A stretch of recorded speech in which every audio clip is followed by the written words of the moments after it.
Hey guys, welcome back to One Car Woodshop. I'm David. Nice to have you here. We've got a really new and different project today, and I'm really excited to bring it to you guys. First off, before I get any further, I want to say my shout out to Tom Beauvais. Good job. Yes, the next woodworking project I'm going to be working on is a dresser. Currently, we're kind of living out of boxes still after the move. We really wanted to build one versus buying one. So I'm really excited about that. I've got some great plans in the works. That actually dovetails perfectly into the project I've got today, which is actually a shop project. So I was starting to get into the initial stages of joining that lumber and getting it ready to create panels. And I realized that this is the largest woodworking project I've ever done. I was having a lot of trouble, honestly, getting boards through the table saw cleanly and straight because the table saw was moving around a little bit. I don't have a nice cabinet saw and I don't have the proper infeed and outfeed table, so there was nothing to support this heavy lumber on both sides of the table saw. So I got a couple boards in and realized I just wasn't happy with the results I was getting. Rather than waste all the money on this lumber, which honestly was considerable, it was worth it to stop it where I was, create those in-feed and out-feed tables, and then pick up where I left off. So in designing these tables, my wife actually had a great idea, which is why not make them multi-purpose? If you're gonna create two dedicated tables, they may as well do something other than take up space and just be for your table saw when you need it. And I thought that was a really good point. I got a welder for Christmas, which I'm really excited about. With that tool comes a whole lot of other new things that I need to get up and running with welding projects. So her idea, which I thought was great, was to build these in-feed and out-feed tables out of metal.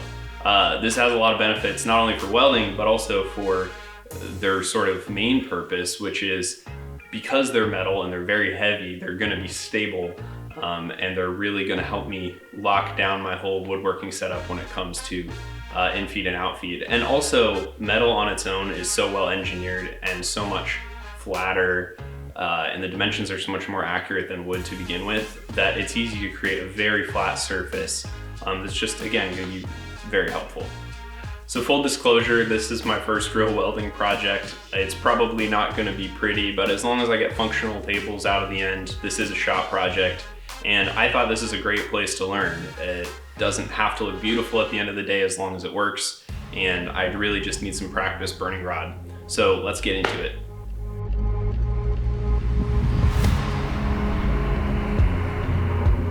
Since working with metal is new for me, and I'm assuming it might be new for some of you guys as well, I don't want to assume anything here, so I'm going to try to be really descriptive. I decided to make this table out of 1.5" steel tube with a 14 gauge wall. It's pretty thick and hefty, but nothing crazy. And then the tabletop itself is made out of 3/16 plate steel. 3/16, from what I understand, is about the thinnest plate steel that's not considered sheet metal. It's strong enough on its own that it's going to give this tabletop some rigidity, even in an overhanging section I'm planning that won't have any steel tube support directly underneath it.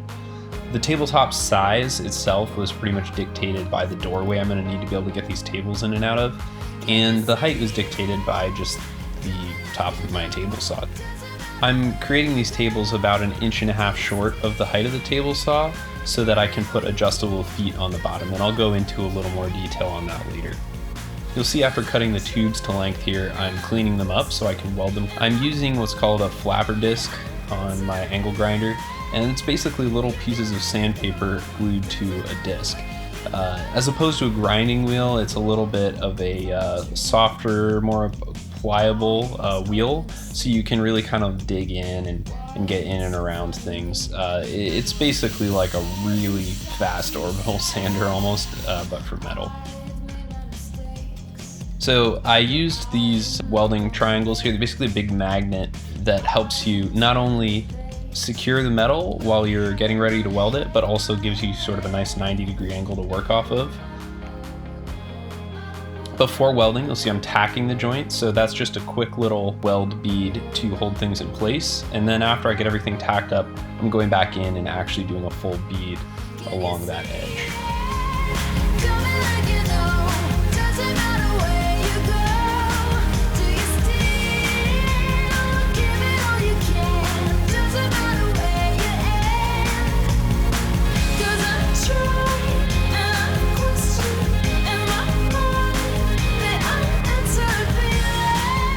Because metal warps a little bit as it cools from the welding, I kept checking to make sure things were square throughout the process.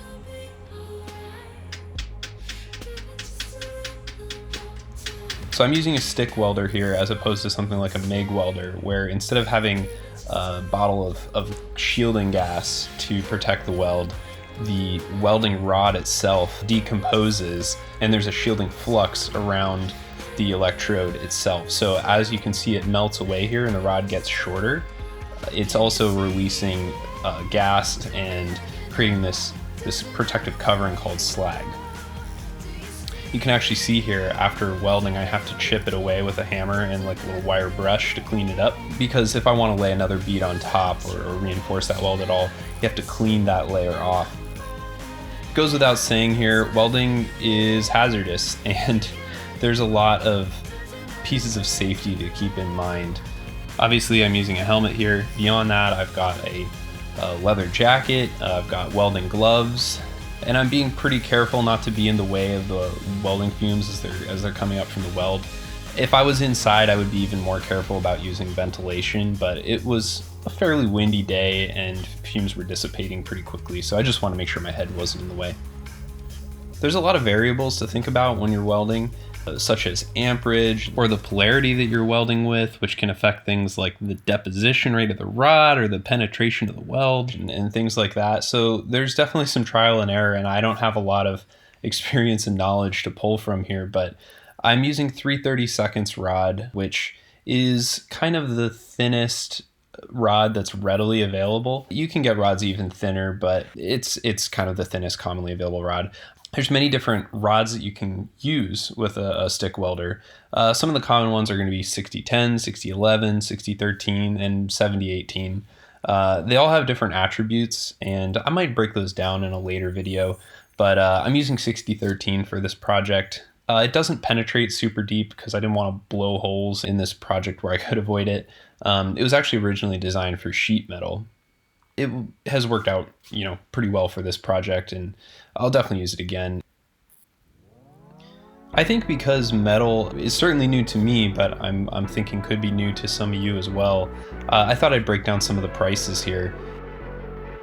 It's not horribly expensive. I'm not necessarily going to worry about the equipment, that's separate, but in terms of the actual cost of this project, I thought I'd get into that a little bit. So I'm building these two identical tables. I had to buy about 60 feet of tubing, of the 1.5-inch tubing that I mentioned, and the two 2x3 foot steel plates that I'm using for the tabletops. Altogether, that steel ran a little shy of $300, so it's certainly not cheap, but it's not going to break the bank either, especially considering the durable product that you're getting out of the end here. The only other sort of consumable to keep in mind for this project is those welding rods, and they're really very inexpensive. I bought a box of those 6013 rods for $15 and didn't even go through half of them.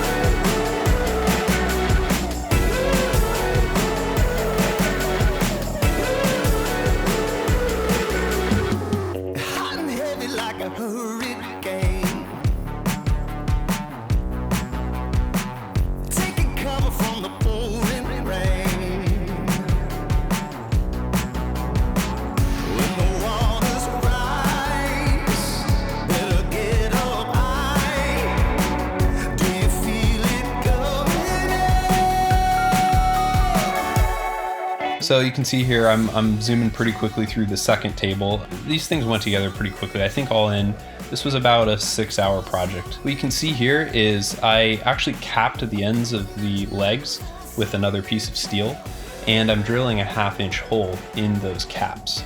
That 1/2-inch hole is going to allow me to feed a bolt through, and I'm actually going to weld a nut onto the bottom of this leg. That nut allows me to use this kind of thick bolt I've got as a foot for the table and lets me adjust the height and level the table. You see I've got a little bucket of water here. I was actually using that to cool down the drill bit. You got to be careful with metal that you don't heat the drill bit up too much, or you can actually ruin the heat treating on the bit itself and it'll go dull really quickly. So every couple seconds I would dunk the bit in the water to cool it down, and it actually gave me a nice indication too if I was getting too hot, because the area I was drilling would start steaming, and then I'd back off. So you can see here I welded these nuts on. Something really important to keep in mind, these nuts were galvanized, and the fumes from welding galvanized metal can be really dangerous. So I actually ground off the galvanized coating on the sides of the nuts that I was welding. And aside from that, I just made sure not to get the fumes anywhere near me.